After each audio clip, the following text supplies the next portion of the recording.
ಓಂ ಶ್ರೀ ಗುರು ರಾಘವೇಂದ್ರಾಯ ನಮಃ. ಓಂ ಶ್ರೀ ಪೂಜ್ಯಾಯ ರಾಘವೇಂದ್ರಾಯ ಸತ್ಯಧರ್ಮರತಾಯ ಚ ಭಜತಾಂ ಕಲ್ಪವೃಕ್ಷಾಯ ನಮತಾಂ ಕಾಮಧೇನವೇ. ಸಮಸ್ತ ಕನ್ನಡ ವೀಕ್ಷಕರಿಗೆ ನಮಸ್ಕಾರ. ನೀವು ಮೊದಲನೇ ಬಾರಿ ನಮ್ಮ ಚಾನಲ್ ನೋಡ್ತಾ ಇದ್ದರೆ ಮತ್ತಷ್ಟು ಈ ರೀತಿ ವಿಡಿಯೋಗಳು ನಿಮಗೆ ತಲುಪಬೇಕು ಅಂತ ಹೇಳಿದ್ರೆ ದಯವಿಟ್ಟು ನಮ್ಮ ಚಾನಲ್ನ ಸಬ್ಸ್ಕ್ರೈಬ್ ಮಾಡಿ ಅಂತ ಹೇಳ್ತಾ, ಸಮಸ್ತ ಕನ್ನಡ ಜನತೆಗೆ, ನಮ್ಮ ವೀಕ್ಷಕರಿಗೆ ನೂತನ ಹೊಸ ಆಂಗ್ಲ ವರ್ಷದ ಶುಭಾಶಯಗಳನ್ನು ಹೇಳುತ್ತಾ, ಈ ವರ್ಷದಲ್ಲಿ ಆ ಗುರುರಾಯರ ಆಶೀರ್ವಾದ, ಆ ಗುರುರಾಯರ ಅನುಗ್ರಹ, ಸಮಸ್ತ ಗ್ರಹಗಳ ಆಶೀರ್ವಾದ ನಿಮ್ಮಲ್ಲಿ ತಮ್ಮ ಸಪರಿವಾರದಲ್ಲಿ ಇರಲಿ ಅಂತ ಹೇಳ್ತಾ, ಈ ದಿನ ಮುಖ್ಯವಾಗಿ ದ್ವಾದಶ ರಾಶಿಗಳಲ್ಲಿ ಗುರುವಿನ ರಾಶಿಯಾಗಿರುವಂತಹ ಧನಸ್ಸು ರಾಶಿ ಜಾತಕರಿಗೆ ಹೊಸ ಆಂಗ್ಲ ವರ್ಷ 2026ನೇ ಇಸ್ವಿ ಜನವರಿ ಮಾಸದಲ್ಲಿ ಯಾವ ರೀತಿ ಅನುಕೂಲ ಫಲಗಳಿದೆ, ಯಾವ ವಿಷಯಗಳು ಅನುಕೂಲವಾಗಿದೆ, ಯಾವ ವಿಷಯಗಳಲ್ಲಿ ಮುಂಜಾಗ್ರತೆ ಕ್ರಮ ತಗೋಬೇಕು, ಯಾವ ಪರಿಹಾರಗಳನ್ನು ಮಾಡಿದರೆ ಈ ಮಾಸವು ನಿಮಗೆ ಅದ್ಭುತವಾಗಿರುವಂತಹ ಫಲಗಳನ್ನು ನೀಡುತ್ತೆ ಅನ್ನುವಂತಹ ವಿಷಯಗಳ ಮೂಲಕ ಈ ವಿಡಿಯೋ ನಿಮ್ಮ ಮುಂದೆ ತಂದಿದ್ದೇವೆ. ಕೊನೆಯವರೆಗೂ ನಮ್ಮ ವಿಡಿಯೋವನ್ನು ನೋಡಿ ಅಂತ ಹೇಳ್ತಾ, ಮುಖ್ಯವಾಗಿ ಒಂದು ವಿಶೇಷವಾಗಿರುವಂತಹ ಒಂದು ಗ್ರಹಕೂಟ ನಿರ್ಮಾಣವಾಗ್ತಾ ಇದೆ ಗುರುವಿನ ರಾಶಿಯಾಗಿರುವಂತಹ ಧನಸ್ಸು ರಾಶಿಯಲ್ಲಿ. ಡಿಸೆಂಬರ್ 30ರಿಂದ 2025 ಡಿಸೆಂಬರ್ 30ರಿಂದ ವೈಕುಂಠ ಏಕಾದಶದಂದು ಮತ್ತು ಅಲ್ಲಿಂದ ಜನವರಿ 12 ಅಂದರೆ ಆಲ್ಮೋಸ್ಟ್ ಸಂಕ್ರಾಂತಿ ಆರಂಭ ಆಗುವುದಕ್ಕೂವರೆಗೂ ಕೂಡ ರಾಶಿಯಲ್ಲಿ ಚಾತುರ್ಗ್ರಹ ಕೂಟ ಅನ್ನೋದು ನಿರ್ಮಾಣವಾಗ್ತಾ ಇದೆ. ರಾಶಿಗೆ ಶುಕ್ರ ಮತ್ತು ಬುಧ, ಕುಜ ಮತ್ತು ರವಿ ಗ್ರಹಗಳು ಇವರು ಈ ರಾಶಿಗೆ ಆಗಮನ ಮಾಡ್ತಾ ಇದ್ದಾರೆ. ಗ್ರಹಗಳಿಗೆ ರಾಜ ಅಂತ ಕರೀತಾ ಇರುವಂತಹ ಶ್ರೀ ಸೂರ್ಯ ಪರಮಾತ್ಮನು, ಶುಕ್ರ ಮಹಾಶಯರು ಮತ್ತು ಕೆಂಪು ಗ್ರಹ ಮಂಗಳ ಅಂಗಾರಕರಾಗಿರುವಂತಹ ಕುಜ ಮಹಾಶಯರು, ಬುಧರು ಈ ರಾಶಿಗೆ ಆಗಮನ. ರಾಶಿಯಲ್ಲೇ ಇವರು ಆಲ್ಮೋಸ್ಟ್ ಒಂದು 15 ದಿನಗಳ ಕಾಲ ಯಾವ ರೀತಿ ಅನುಕೂಲ ಫಲಗಳನ್ನು ನೀಡ್ತಾ ಇರ್ತಾರೆ ಮತ್ತು 15ರ ಮೇಲೆ ಈ 4 ಗ್ರಹಗಳು ಧನ ಕುಟುಂಬ ಸ್ಥಾನಕ್ಕೆ ಹೋಗಿ ಯಾವ ರೀತಿ ಅನುಕೂಲ ಫಲಗಳನ್ನು ನೀಡ್ತಾ ಇರುತ್ತೆ ಅನ್ನುವಂತಹ ಮುಖ್ಯವಾದ ವಿಷಯಗಳನ್ನು ಈ ವಿಡಿಯೋ ಮುಖಾಂತರ ನೋಡೋಣ. ಒಂದು ರೀತಿ ನೋಡಿದ್ರೆ ಧನಸ್ಸು ರಾಶಿಯಲ್ಲಿ ಚಾತುರ್ಗ್ರಹ ಕೂಟ ಅನ್ನೋದು ನಿರ್ಮಾಣವಾಗ್ತಾ ಇದೆ ಅಂತ ಹೇಳಬಹುದು. ಮುಖ್ಯವಾಗಿ ನಾವು ಶುಕ್ರನನ್ನು ಯಾವ ವಿಷಯಗಳಿಗೆ ಅನುಕೂಲವಾಗಿ ನೋಡ್ತಿರ್ತೇವೆ? ಸೌಖ್ಯಕ್ಕೆ, ಸುಖಮಯವಾಗಿರುವಂತಹ ಜೀವನಕ್ಕೆ, ಅನ್ಯೋನ್ಯತೆ ಹೊಂದಿರುವಂತಹ ಈ ವೈವಾಹಿಕ ಜೀವನಕ್ಕೆ ಮತ್ತು ವಿವಾಹ ಕಾರಕತ್ವ, ವಿಲಾಸಮಯ ಜೀವನಕ್ಕೆ ಕಾರಕನಾಗಿರುವಂತಹ ಶುಕ್ರರು. ಇನ್ನು ಕುಜ ಅಂತ ಹೇಳಿದಾಗ ನಾವು ರಿಯಲ್ ಎಸ್ಟೇಟ್ ಆಗಿರ್ಬೋದು, ಭೂಮಿಗೆ ಸಂಬಂಧಪಟ್ಟಿರುವಂಥ ವ್ಯವಹಾರಗಳಾಗಿರ್ಬೋದು, ಕನ್ಸ್ಟ್ರಕ್ಷನ್ ಫೀಲ್ಡ್ ಆಗಿರ್ಬೋದು. ಮತ್ತು ಕುಜ ಅಂದ್ರೇ ಒಂದು ರೀತಿ ಹೋರಾಟ ಅಂತ ಹೇಳ್ಬೋದು. ಕೋಪ, ಆವೇಶ, ತಾಳ್ಮೆ ಇಲ್ಲದೆ ತಗೊಳ್ಳುವಂತಹ, ದುಡುಕಿಂದ ತಗೊಳ್ಳುವಂತಹ ಕೆಲವೊಂದು ನಿರ್ಧಾರಗಳಾಗಿರಬಹುದು. ಮೆಕ್ಯಾನಿಕಲ್ಗೆ ಸಂಬಂಧಪಟ್ಟಿರುವಂಥದ್ದಾಗಿರಬಹುದು, ಈ ಪೊಲೀಸ್ ಇಲಾಖೆ ಆಗಿರ್ಬೋದು, ರಕ್ಷಣೆ ಇಲಾಖೆ ಆಗಿರ್ಬೋದು, ಸೈನ್ಯ ಆಗಿರ್ಬೋದು, ಇತ್ಯಾದಿ ವಿಷಯಗಳಿಗೆಲ್ಲ ಅಧಿಪತಿ ಬಂದು ಕುಜ ಆಗಿರ್ತಾರೆ. ಇನ್ನು ಮೆಡಿಕಲ್ಗೆ ಸಂಬಂಧಪಟ್ಟಿರುವಂತಹ ಬ್ಲಡ್ ರಿಲೇಟೆಡ್ ವಿಷಯಗಳಿಗೆ ಕೂಡ ಕುಜ ಸಂಬಂಧಕರಾಗಿರ್ತಾರೆ, ಕುಜ ಅಧಿಪತಿಯಾಗಿರ್ತಾರೆ. ಇನ್ನು ಆರೋಗ್ಯವನ್ನು ನೀಡುವಂತಹ, ಅಧಿಕಾರವನ್ನು ನೀಡುವಂತಹ, ಸರ್ಕಾರಿಯ ಉನ್ನತ ಹುದ್ದೆಗಳನ್ನು ನೀಡುವಂತಹ ಉತ್ತಮ ಗ್ರಹವು ರಾಶಿಗಳಲ್ಲಿ, ದ್ವಾದಶ ರಾಶಿಗಳಲ್ಲಿ ಮಹಾರಾಜ ಅಂತ ಹೇಳ್ತಾ ಇರುವಂತಹ ಸೂರ್ಯನನ್ನು ಕರಿತೇವೆ. ಇನ್ನು ಬುಧ ನಮಗೆ ಗೊತ್ತು, ವ್ಯಾಪಾರಕ್ಕೆ, ಬುದ್ಧಿಗೆ, ಉದ್ಯೋಗಕ್ಕೆ, ವ್ಯವಹಾರಗಳಿಗೆ, ಮೇಧಸ್ಸಿಗೆ, ಏಕಾಗ್ರತೆಗೆ ಕಾರಕನಾಗಿರುವಂತಹ ಬುಧರು. ಈ 4 ಗ್ರಹಗಳು ಧನಸ್ಸು ರಾಶಿಗೆ ಬಂದು ಯಾವ ರೀತಿ ಅನುಕೂಲ ನೀಡ್ತಾ ಇದೆ ಅಂತ ಹೇಳುವಾಗ, ಈ 4 ಗ್ರಹಗಳನ್ನು ನಾವು ರವಿ, ಬುಧ ಸಮ ಮಿತ್ರ ಗ್ರಹಗಳಾಗಿರುತ್ತೆ. ಅದೇ ರೀತಿ ಶುಕ್ರ, ಕುಜ ಇವರು ಸಮ ಮಿತ್ರ ಗ್ರಹಗಳಾಗಿರುತ್ತೆ. ಇವರು ಡಿಸೆಂಬರ್ 12ರವರೆಗೂ 2026 ಜನವರಿ 12ರವರೆಗೂ ಡಿಸೆಂಬರ್ 30ರಿಂದ ಜನವರಿ 12ನೇ ತಾರೀಕುವರೆಗೂ ಕೂಡ ಇವರು ಧನಸ್ಸು ರಾಶಿಯಲ್ಲೇ ಇರ್ತಾರೆ. ಮುಖ್ಯವಾಗಿ ಈ ಚಾತುರ್ಗ್ರಹ ಕೂಟದಿಂದ ಧನಸ್ಸು ರಾಶಿಯವರಿಗೆ ಈ 12ನೇ ತಾರೀಕುವರೆಗೂ ಅಥವಾ ಅಂದರೆ ಫಸ್ಟ್ 2 ವೀಕ್ಸ್ ಯಾವ ರೀತಿ ಇರುತ್ತೆ ಅಂತ ನಾವು ನೋಡುವುದಾದರೆ, ಮುಖ್ಯವಾಗಿ ಈ ವಿಷಯಗಳೆಲ್ಲವೂ ಕೂಡ ನಾವು ಗೋಚಾರದಿಂದ ಹೇಳಿರುವಂತಹ ಫಲಗಳಾಗಿರುತ್ತೆ. ದಯವಿಟ್ಟು ಇದನ್ನು ನೀವು ಗಮನದಲ್ಲಿಟ್ಕೋಬೇಕಾಗಿರುತ್ತೆ. ಗೋಚಾರ ಈಸ್ ಡಿಫ್ರೆಂಟ್ ಆ್ಯಂಡ್ ನಿಮ್ಮ ವೈಯಕ್ತಿಕ ಪರ್ಸನಲ್ ಚಾರ್ಟನ್ನು ಅದು ಡಿಫ್ರೆಂಟ್ ಆಗಿರುತ್ತೆ. ಇದು ಯಾವಾಗಿದ್ರೂ ನಿಮ್ಮ ನಾಮನಕ್ಷತ್ರದ ಮುಖಾಂತರ ಈ ಗ್ರಹಗಳ ಸಂಚಾರ ಆಧಾರದ ಮೇಲೆ ಆಯಾ ರಾಶಿಗಳನ್ನು ಹೊಂದಿಕೊಂಡಿರುವಂತಹ ವ್ಯಕ್ತಿಗಳಿಗೆ ಇದು 100% ಹೊಂದಾಣಿಕೆ ಆಗುತ್ತೆ ಅಂತ ಅಲ್ಲ. ನಿಮಗೆ ಪೂರ್ತಿ ವಿವರಗಳಿಗೂ ನಿಮ್ಮ ಈಗ ನಡೀತಾ ಇರುವಂತಹ ದಶೆ, ಅಂತರ್ದಶೆ, ಭುಕ್ತಿ ವಿಷಯಗಳನ್ನು, ದೋಷಗಳ ಬಗ್ಗೆ ಅಥವಾ ಅದೃಷ್ಟ ವಿಷಯಗಳ ಬಗ್ಗೆ, ನಿಮ್ಮ ಕೆರಿಯರ್ ಬಗ್ಗೆ ವೈಯಕ್ತಿಕ ಜಾತಕವನ್ನು ನೀವು ಪರಿಶೀಲನೆ ಮಾಡ್ಕೋಬೇಕಾಗಿರುತ್ತೆ. ಇದು ಗೋಚಾರದಿಂದ ನೋಡುವಾಗ ಮುಖ್ಯವಾಗಿ ಶುಕ್ರ ವಿಲಾಸಮಯ ಜೀವನಕ್ಕೆ ಕಾರಕನಾಗಿರುವಂತಹ ಮತ್ತು ಈ ಧನಸ್ಸು ರಾಶಿಗೆ ಲಾಭಾಧಿಪತಿಯಾಗಿರ್ತಾರೆ. ಲಾಭಸ್ಥಾನಕ್ಕೆ 11ನೇ ಮನೆಗೆ ಅಧಿಪತಿಯಾಗಿರ್ತಾರೆ ಮತ್ತು ಷಷ್ಠಮಾಧಿಪತಿಯಾಗಿರ್ತಾರೆ. 6ನೇ ಮನೆ ಋಣ ರೋಗ ಶತ್ರುಸ್ಥಾನಕ್ಕೆ ಅಧಿಪತಿಯಾಗಿರ್ತಾರೆ. ಇವರು ಮುಖ್ಯವಾಗಿ ಜನ್ಮಕ್ಕೆ ಬರುವಂತಹ ಸಂದರ್ಭಗಳಲ್ಲಿ ಶುಕ್ರ ಅಂದ್ರೇ ಒಂದು ರೀತಿ ವಿಲಾಸಮಯವಂತವಾಗಿರುವಂತಹ ಜೀವನವನ್ನು ಕಳೆಯೋದಕ್ಕೆ, ಸ್ತ್ರೀ ಸೌಖ್ಯವನ್ನು ಪಡೆಯೋದಕ್ಕೆ, ವಿವಾಹ ಸಂಬಂಧಗಳನ್ನು ನಿಶ್ಚಯ ಮಾಡಿಕೊಳ್ಳೋದಕ್ಕೆ, ನೀವು ಮಾಡುವಂತಹ ಪ್ರಯತ್ನಗಳಲ್ಲಿ ಸಾಫಲ್ಯತೆ ಅಂದರೆ ಪರ್ಟಿಕ್ಯುಲರಾಗಿ ಆ ಪ್ರಯತ್ನಗಳು ಸಕ್ಸಸ್ ಆಗುವುದಕ್ಕೆ ಮುಖ್ಯವಾಗಿ ಈ ಸಂದರ್ಭದಲ್ಲಿ ಪರಸ್ತ್ರೀ ವ್ಯಾಮೋಹ ಅನ್ನುವಂತಹ ವಿಷಯಗಳ ಬಗ್ಗೆ ಇಲ್ಲಿ ಶುಕ್ರ ಷಷ್ಠಮಾಧಿಪತಿ ಲಾಭಾಧಿಪತಿಯಾಗಿರುವಂತಹ ಶುಕ್ರ ಲಗ್ನಕ್ಕೆ ಜನ್ಮದಲ್ಲೇ ಬಂದಿರುವಂತಹ ಕಾರಣದಲ್ಲಿ ಈಗ ಒಂದು ನಿಮ್ಮ ಫ್ರೆಂಡ್ಸ್ ಜೊತೆ, ನಿಮ್ಮ ಕಲೀಗ್ಸ್ ಜೊತೆ ಆಗಿರಬಹುದು, ನಿಮ್ಮ ಮಿತ್ರರ ಜೊತೆ ಆಗಿರ್ಬೋದು, ಒಂದು ಒಳ್ಳೆಯ ರೀತಿಯಲ್ಲಿ ಪಾರ್ಟಿ ಮೋಡಲ್ಲಿ ಒಳ್ಳೆಯ ರೀತಿಯಲ್ಲಿ ಎಂಜಾಯ್ ಮಾಡುವಂತಹ, ಕಾಲವನ್ನು ಕಳೆಯುವಂತಹ, ಒಳ್ಳೆಯ ಭೋಜನವನ್ನು ಸವಿಯುವಂತಹ ದಿನಗಳಾಗಿರುತ್ತೆ. ಶುಕ್ರನು ಈ ರೀತಿ ಒಂಥರ ಪಾಸ್ಟ್ ಲೈಫ್ ಸ್ಟೈಲ್ನ, ಲಕ್ಸುರಿ ಲ್ಯಾವಿಶ್ ಲೈಫ್ ಸ್ಟೈಲ್ನ ನೀಡುವುದಕ್ಕೆ ಈ ಜನವರಿ 12ರವರೆಗೂ ಈ ರೀತಿ ಲಗ್ನದಲ್ಲಿರುವಂತಹ ಶುಕ್ರನು ಈ ರೀತಿ ಇರುತ್ತೆ. ಆದರೆ ಕೆಲವೊಂದು ಸಂದರ್ಭಗಳಲ್ಲಿ ಈಗ ಅನಾವಶ್ಯಕವಾಗಿರುವಂತಹ ಖರ್ಚುಗಳನ್ನಬಹುದು ಅಥವಾ ನಿಮ್ಮ ಸ್ಥಾಯಿಯನ್ನು ತೋರಿಸ್ಕೊಳ್ಳೋದಕ್ಕೆ, ನಿಮ್ಮ ಸ್ಟೇಟಸ್ನ ತೋರಿಸ್ಕೊಳ್ಳೋದಕ್ಕೆ ನೀವು ಮಾಡುವಂತಹ ವೆಚ್ಚಗಳಾಗಿರಬಹುದು. ಈ ಸಂದರ್ಭದಲ್ಲಿ ಸ್ವಲ್ಪ ನೋಡಿ ಖರ್ಚುಗಳು ಮಾಡಬೇಕಾಗಿರುತ್ತೆ. ಇಲ್ಲಾಂದರೆ ಈ ಮಾಸದ ಮಧ್ಯದಲ್ಲಿ ಕೆಲವೊಂದು ಹಣಕಾಸಿನ ಸಮಸ್ಯೆಗಳನ್ನು ಎದುರಿಸುವಂತಹ ಕಾರಣಗಳು ಇರುತ್ತೆ. ಇನ್ನು 9ನೇ ಮನೆ ಈ ಧನಸ್ಸು ರಾಶಿಗೆ ಭಾಗ್ಯಾಧಿಪತಿ 9ನೇ ಮನೆಯ ಅಧಿಪತಿ ಆಗಿರುವಂತಹ ರವಿ ಲಗ್ನಕ್ಕೆ ಬರುವುದರಿಂದ, ನಾನು ಹೇಳಿದ್ದೀನಿ ರವಿ ಅಂದ್ರೇ ಅಧಿಕಾರ, ರವಿ ಅಂದ್ರೇ ಆರೋಗ್ಯ, ರವಿ ಅಂದ್ರೇ ಪಿತೃಕಾರಕ ಅಂತ ಹೇಳ್ತೀವಿ. ತಾಯಿ ತಂದೆಯಿಂದ ಸಿಗಬೇಕಾಗಿರುವಂತಹ ಕೆಲವೊಂದು ವಿಷಯಗಳಾಗಿರ್ಬೋದು. ಈ ಸಂದರ್ಭದಲ್ಲಿ ಮುಖ್ಯವಾಗಿ ಭಾಗ್ಯಾಧಿಪತಿ ರವಿ ಲಗ್ನಕ್ಕೆ ಬರುವಂತಹ ಕಾರಣದಿಂದ ಈ ಸಂದರ್ಭದಲ್ಲಿ ವಿಪರೀತವಾಗಿ ಪ್ರಯಾಣಗಳಿರುತ್ತೆ, ಸಂಚಾರಗಳಿರುತ್ತೆ, ಸ್ಥಾನಭ್ರಂಶ ಅನ್ನೋದಿರುತ್ತೆ.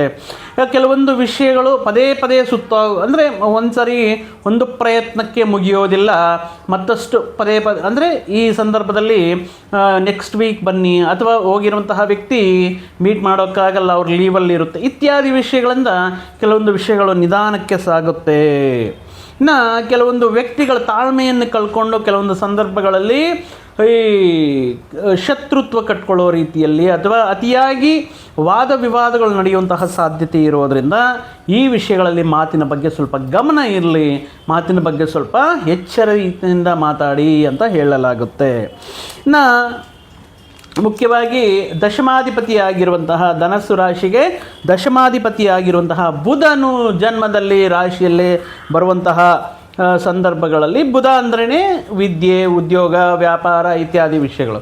ಮುಖ್ಯವಾಗಿ ಈ ಸಂದರ್ಭದಲ್ಲಿ ವಿದ್ಯಾರ್ಥಿಗಳು ಈ ಎಜುಕೇಷನ್ನ ಬಿಟ್ಟು ಬೇರೆ ವಿಷಯಗಳ ಬಗ್ಗೆ ಆಸಕ್ತಿ ಹೊಂದಿರುವುದು, ಬೇರೆ ವಿಷಯಗಳನ್ನು ದೃಷ್ಟಿಯಲ್ಲಿಟ್ಟುಕೊಂಡು ಸ್ವಲ್ಪ ಎಜುಕೇಷನ್ ಪ್ರಿಪರೇಷನ್ ಬಗ್ಗೆ ಸ್ವಲ್ಪ ನೆಗ್ಲೆಕ್ಟ್ ಮಾಡೋದು. ಆದ್ದರಿಂದ ಈಗ ನಡಿಬೇಕಾಗಿರುವಂಥ ಎಕ್ಸಾಮ್ಸಲ್ಲಿ ಕಮ್ಮಿ ಅಂಕಗಳನ್ನು ಪಡೆಯೋದಾಗಿರಬಹುದು, ಈ ವಿಷಯಗಳು ನಡೆಯುವಂತಹ ಸಾಧ್ಯತೆ ಇದೆ. ಸೊ ವಿದ್ಯಾರ್ಥಿಗಳೇ, ಮುಖ್ಯವಾಗಿ ಧನಸ್ಸು ರಾಶಿಯವರು ಈ ಅಕಾಡೆಮಿಕ್ ಇಯರ್ ಎಕ್ಸಾಮ್ಸ್ ಅನ್ನೋದು ಬಹಳ ಹತ್ತಿರವಾಗಿದೆ. ತುಂಬ ಸಮೀಪದಲ್ಲಿರುವಂತಹ ಈ ಎಕ್ಸಾಮ್ಸ್ಗೆ ಪ್ರಿಪೇರ್ ಆಗೋದು, ಅನಾವಶ್ಯಕವಾಗಿರುವಂತಹ ವಿಷಯಗಳಿಗೆ ದೂರ ಇರೋದು ಈ ಸಂದರ್ಭದಲ್ಲಿ ಉತ್ತಮ. ಇಲ್ಲಾಂದರೆ ನಿಮ್ಮ ಸಹಪಾಠಿಗಳ ಜೊತೆ ಈ ಸಂದರ್ಭದಲ್ಲಿ ಅಂಕಗಳನ್ನು ಕಮ್ಮಿ ಮಾಡ್ಕೊಳ್ಳೋದಕ್ಕೆ ಅಥವಾ ನಿಮ್ಮ ನಂಬರ್ ಏನಿರುತ್ತೋ ಅದು ಡೌನ್ ಆಗೋದಕ್ಕೆ ಚಾನ್ಸಸ್ ಇರುತ್ತೆ. ಇದರಿಂದ ಸ್ವಲ್ಪ ಗಮನದಲ್ಲಿ ಇಟ್ಕೋಬೇಕಾಗಿರುತ್ತೆ. ಇನ್ನು ಬುಧ ವ್ಯಾಪಾರಕಾರಕ ಅಂತ ಹೇಳಿದ್ದೀವಲ್ವ, ಈ ಸಂದರ್ಭದಲ್ಲಿ ಈ ಅನಾವಶ್ಯಕವಾಗಿರುವಂತಹ ವಿಷಯಗಳಲ್ಲಾಗಿರಬಹುದು, ಹಣಕಾಸಿನ ವಿಷಯಗಳಲ್ಲಾಗಿರಬಹುದು, ಮಧ್ಯವರ್ತಿ ಅಂದರೆ ಪರ್ಟಿಕ್ಯುಲರಾಗಿ ಈ ಮೀಡಿಯೇಟರ್ ಕೆಲಸಗಳು ಮಾಡೋಕ್ಕೆ ಹೋಗ್ಬೇಡಿ. ಯಾರ ಪರವೂ ಜವಾಬ್ದಾರಿ ತಗೊಂಡು ಕೆಲವೊಂದು ಸಮಸ್ಯೆಗಳನ್ನು ತೀರಿಸೋಣ, ನಿಮ್ಮ ಇಂಟೆನ್ಷನ್ ಒಳ್ಳೆಯದಾಗಿರುತ್ತೆ.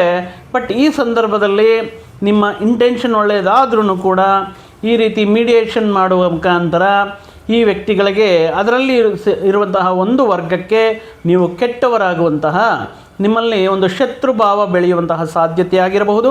ಹಣಕಾಸಿನ ವಿಷಯಗಳಲ್ಲಿ ಈ ಮೀಡಿಯೇಷನ್ ಅಂದರೆ ಮಧ್ಯ ಗ್ಯಾರಂಟಿ ಇದ್ಬಿಟ್ಟು ನೀವು ಹಣಕಾಸಿನ ನೆರವು, ಲೋನ್ಸ್ ಕೊಡಿಸೋದು ಇತ್ಯಾದಿ ವಿಷಯಗಳಿಂದ ಮುಂದಿನ ದಿನಗಳಲ್ಲಿ ಈ ವಿಷಯಗಳಲ್ಲಿ ತೊಂದರೆಗಳನ್ನು ನೋಡುವಂತಹ, ಫೇಸ್ ಮಾಡುವಂತಹ ಸಾಧ್ಯತೆ ಇರುವುದರಿಂದ ಈ ಸಂದರ್ಭದಲ್ಲಿ ಮೀಡಿಯೇಷನ್ನು ಬೇಡ.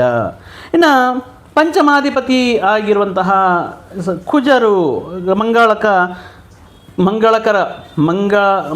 ಮಂಗಳ ಅಂಗಾರಕ ಪಂಚಮ ಸ್ಥಾನದಲ್ಲಿ ಇರುವುದರಿಂದ ಈ ಸಂದರ್ಭದಲ್ಲಿ ಈ ಹೊಸ ವರ್ಷ ದಯವಿಟ್ಟು ಮತ್ತೊಂದು ಸಾರಿ ಧನಸ್ಸು ರಾಶಿಯವರಿಗೆ ವೈವಾಹಿಕ ಜೀವನದಲ್ಲಿ ನಿಮ್ಮ ಸಂಗಾತಿಯ ಜೊತೆ, ಅದರಲ್ಲಿಯೂ ಕೂಡ ನಿಮ್ಮ ಸಂಗಾತಿ, ನಿಮ್ಮ ಪತ್ನಿಯ ಜೊತೆ ಕೆಲವೊಂದು ವಿಷಯಗಳಲ್ಲಿ ಅವರು ಹೇಳಿದ್ದನ್ನು ನೀವು ಅಬ್ಜೆಕ್ಟ್ ಮಾಡುವಂತಹ ವಿಷಯಗಳಾಗಿರ್ಬೋದು, ಕೆಲವೊಂದು ವಿಷಯಗಳನ್ನು ವ್ಯತಿರೇಕಿಸುವಂತಹ ವಿಷಯಗಳಾಗಿರಬಹುದು.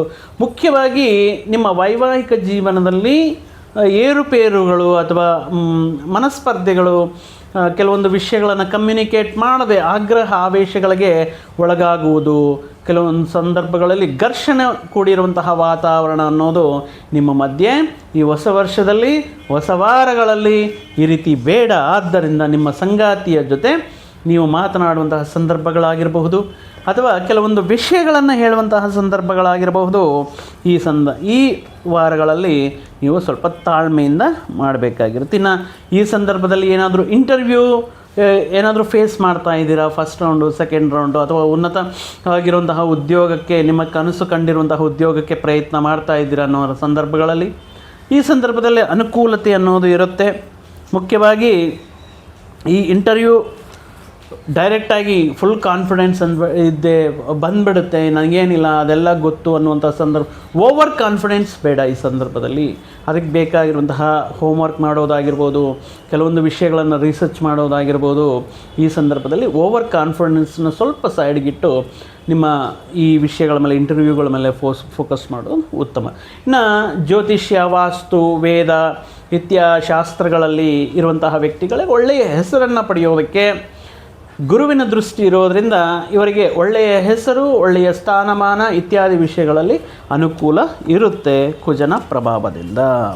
ಆದರೆ ಗುರುದೃಷ್ಟಿ ಈ ಲಗ್ನದಲ್ಲಿ ಬೀಳುವುದರಿಂದ, ಇವು ಗ್ರಹಗಳ ಮೇಲೆ ಬೀಳುವಂತಹ ಸಂದರ್ಭದಿಂದ ಈ ರೀತಿ ಸಣ್ಣ ಪುಟ್ಟ ಪ್ರತಿಕೂಲ ಫಲಗಳು ಇದ್ರೂ ಕೂಡ ಉದ್ಯೋಗ ವಿಷಯಗಳಲ್ಲಿ, ನೂತನ ಉದ್ಯೋಗ ಮಾಡುವಂಥ ಪ್ರಯತ್ನಗಳು ಮಾಡುವಂತಹ ಸಂದರ್ಭಗಳಲ್ಲಿ ಹೊಸ ಅವಕಾಶಗಳು ಬರುತ್ತೆ.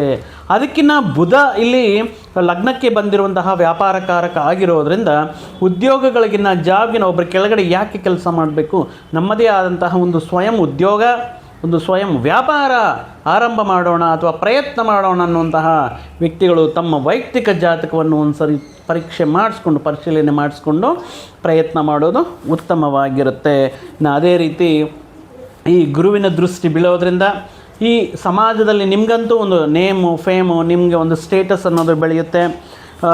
ವ್ಯಾಪಾರಗಳಲ್ಲಿ ಒಂದು ರೀತಿ ಅನುಕೂಲತೆ ಅನ್ನೋದನ್ನು ಕಾಣಬಹುದು.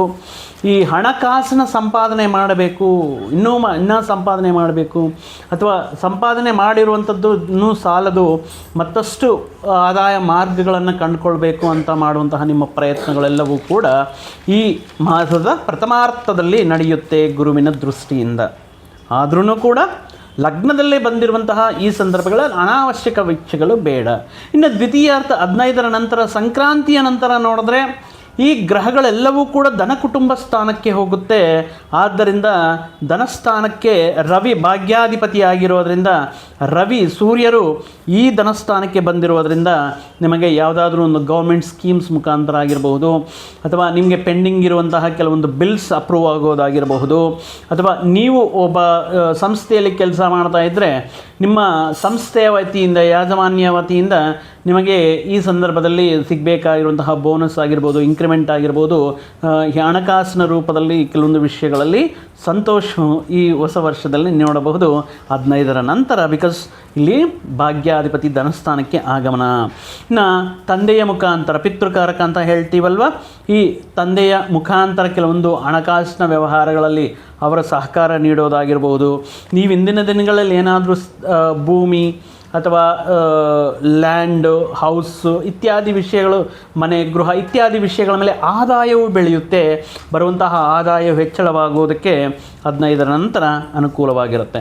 ಇನ್ನು ಈ ಪರ್ಟಿಕ್ಯುಲರ್ ರಾಶಿಯವರಿಗೆ ಶುಕ್ರನು ಕುಟುಂಬ ಧನಸ್ಥಾನಕ್ಕೆ ಬಂದಿರೋದರಿಂದ ಸ್ತ್ರೀಯರ ಸಹಕಾರ ಅನ್ನೋದು ನಿಮಗೆ ಈ ಸಂದರ್ಭದಲ್ಲಿ ಕೆಲವೊಂದು ವಿಷಯಗಳಲ್ಲಿ ಅನುಕೂಲವಾಗಿರುತ್ತೆ. ಸ್ತ್ರೀಯರು ನೀಡುವಂತಹ, ಅದು ಕುಟುಂಬದಲ್ಲಿರುವಂತಹ ಸ್ತ್ರೀಯರಾಗಿರಬಹುದು ಅಥವಾ ಉದ್ಯೋಗದಲ್ಲಿ ಸಹೋದ್ಯೋಗಿಗಳಾಗಿರುವಂತಹ ಸ್ತ್ರೀಯರಾಗಿರಬಹುದು. ಇವರ ಸಹಕಾರದಿಂದ ಹಣಕಾಸಿನ ಸಂಪಾದನೆ ವಿಷಯದಲ್ಲಾಗಿರ್ಬೋದು, ವಿವಿಧ ಮಾರ್ಗಗಳ ಮುಖಾಂತರ ಆದಾಯವನ್ನು ಅವ್ರು ಕೊಡುವಂತಹ ಗೈಡೆನ್ಸ್, ಅವ್ರು ಕೊಡುವಂತಹ ಸಪೋರ್ಟ್, ಅವ್ರು ಕೊಡುವಂತಹ ಒಂದು ಧೈರ್ಯ ಇತ್ಯಾದಿ ವಿಷಯಗಳ ಮುಖಾಂತರ ಆದಾಯವನ್ನು, ನಿಮ್ಮ ಕುಟುಂಬದ ಆದಾಯವನ್ನು ಮತ್ತು ಬರುವಂತಹ ಖರ್ಚುಗಳನ್ನು ನಿಭಾಯಿಸೋಕ್ಕೆ ಅಥವಾ ಸಾಲಗಳನ್ನು ತೀರಿಸೋದಕ್ಕೆ ಬೇಕಾಗಿರುವಂತಹ ಆದಾಯವನ್ನು ಪಡೆಯೋದಕ್ಕೆ ಅನುಕೂಲವಾಗಿರುತ್ತೆ. ಹಣಕಾಸಿನ ವಿಷಯಗಳಲ್ಲಿ ಮತ್ತೆ ರೀಗೈನ್ ಮಾಡಿಕೊಳ್ಳೋದಕ್ಕೆ, ಮತ್ತು ನಿಮ್ಮ ಫಿನಾನ್ಷಿಯಲ್ ಸ್ಟೇಟಸ್ನ ಮತ್ತೆ ಸಾಧಾರಣ ಸ್ಥಿತಿಗೆ ತಂದುಕೊಳ್ಳೋದಕ್ಕೆ ಅನುಕೂಲವಾಗಿರುತ್ತೆ ಈ ಸಂದರ್ಭದಲ್ಲಿ.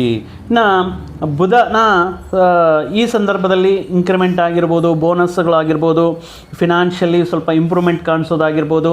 ಒಂದು ರೀತಿ ಹಬ್ಬದ ವಾತಾವರಣ ಮನೆಯಲ್ಲಿ ತುಂಬಿಕೊಂಡಿರುತ್ತೆ. ಬಂದಿರುವಂತಹ ಅತಿಥಿಗಳಿಗೆ ಶಿಷ್ಟಾಚಾರ ಮಾಡೋದರಲ್ಲಿ, ಅವ್ರು ನೋಡ್ಕೊಳ್ಳೋದ್ರಲ್ಲಿ ಒಂದು ರೀತಿ ಅದ್ಭುತ ರೀತಿಯಲ್ಲಿ ಹಬ್ಬದ ವಾತಾವರಣ ಮನೆಯಲ್ಲಿ ತುಂಬಿಕೊಂಡಿರುತ್ತೆ. ಇನ್ನು ಈ ಸಂದರ್ಭಗಳಲ್ಲಿ ನಿಮ್ಮ ಸ್ಟೇಟಸ್ನ ತೋರಿಸ್ಕೋಬೇಕು ಅಥವಾ ಅವರಿಗೆ ಆತಿಥ್ಯ ನೀಡೋದರಲ್ಲಿ ನಿಮಗೆ ಆಗುವಂತಹ ಸಂತೃಪ್ತಿ, ನೀವು ನೀಡ್ತಾ ಇರುವಂತಹ ಈ ಟ್ರೀಟ್ಮೆಂಟ್ 4 ಜನರಲ್ಲಿ ಹೇಳ್ಕೋಬೇಕು ಅನ್ನುವಂತಹ ನಿಮ್ಮ ಈ ಆಸೆ ಏನಿರುತ್ತೋ ಈ ವಿಷಯಗಳ ಮುಖಾಂತರ ನೀವು ಎಲ್ಲ ಒಳ್ಳೆಯ ಹೆಸರನ್ನು ಪಡಿತೀರಾ. ಇನ್ನು ರಾಹು ಗ್ರಹದ ಮುಖಾಂತರ ಈ ಸಂದರ್ಭದಲ್ಲಿ ಪ್ರಮುಖ ಸ್ಥಾನದಲ್ಲಿರುವಂತಹ ಗಣ್ಯ ವ್ಯಕ್ತಿಗಳ ಪರಿಚಯ ಆಗಿರ್ಬೋದು, ಹೊಸ ಉದ್ಯೋಗ, ಹೊಸ ವ್ಯಾಪಾರ ಅವಕಾಶಗಳನ್ನು ಪಡೆಯೋದಕ್ಕೆ ಅನುಕೂಲವಾಗಿ ರಾಹು ಮತ್ತು ಇದ್ದಾರೆ. ಆದರೆ ಈಗ ಶನಿ ಪರಮಾತ್ಮರು ಅಷ್ಟಮ ಸ್ಥಾನದಲ್ಲಿರುವುದರಿಂದ ಪ್ರತಿ ನಿಮಿಷ ಕೂಡ ಮನಸ್ಸಿನಲ್ಲಿ ಏನೋ ಒಂದು ರೀತಿ ಗೊಂದಲ ಅನ್ನೋದಿರುತ್ತೆ. ಒಂದು ನಿಮಿಷ ಆನಂದ ಇದ್ದರೆ ಮತ್ತೊಂದು ನಿಮಿಷಕ್ಕೆ ಏನೋ ಮನಸ್ಸಿನಲ್ಲಿ ಏನೋ ಒಂದು ರೀತಿ ಭಾವೋದ್ವೇಗ ಅಂತ ಹೇಳ್ಬೋದು, ಏನೋ ಒಂದು ರೀತಿ ದುಃಖದ ವಿಚಾರ ಅನ್ನೋದಾಗಿರಬಹುದು. ಕೆಲವೊಂದು ವಿಷಯಗಳಲ್ಲಿ ಏನಾಗುತ್ತೋ, ಇಷ್ಟು ಖುಷಿಯಾಗಿದ್ದೀನಲ್ವ, ಏನಾಗುತ್ತೋ ಅನ್ನುವಂತಹ ಒಂದು ರೀತಿ ಕೆಲವೊಂದು ವಿಷಯಗಳಲ್ಲಿ ನೀವು ಹಾಗಾಗಿ ಒಂದು ಭಯ ಅಂತ ಹೇಳ್ಬೋದು, ಆತಂಕ ಇತ್ಯಾದಿ ವಿಷಯಗಳನ್ನು ನೀಡ್ತಾ ಇರ್ತಾರೆ. ಸೊ ಮತ್ತಷ್ಟು ಶುಭ ಫಲಗಳಿಗೋಸ್ಕರ, ಶನಿ ಪರಮಾತ್ಮನ ಅನುಗ್ರಹಕ್ಕೋಸ್ಕರ ನೀವು ಈ ಮಾಸದಲ್ಲಿ ಮುಖ್ಯವಾಗಿ ಶ್ರೀ ಆಂಜನೇಯ ಸ್ವಾಮಿಯವರಿಗೆ ಶನಿವಾರದಂದು ನೀವು ವೀಳ್ಯದೆಲೆಯ ಮುಖಾಂತರ ಅಲಂಕಾರ ಮಾಡುವಂತಹ ವಿಷಯಗಳಲ್ಲಾಗಿರಬಹುದು, ಅಥವಾ ವೃದ್ಧರಿಗೆ, ಬಡವರಿಗೆ, ಅನಾಥ ಮಕ್ಕಳಿಗೆ ಅನ್ನದಾನವನ್ನು ನೀಡುವಂತಹ ವಿಷಯಗಳಲ್ಲಾಗಿರಬಹುದು. ಶನಿ ಪರಮಾತ್ಮನಿಗೆ ಮುಖ್ಯವಾಗಿ ಎಳ್ಳಿನ ಎಣ್ಣೆಯಿಂದ ದೀಪಾರಾಧನೆ ಮಾಡುವಂತಹ ಸಂದರ್ಭಗಳಲ್ಲಾಗಿರಬಹುದು.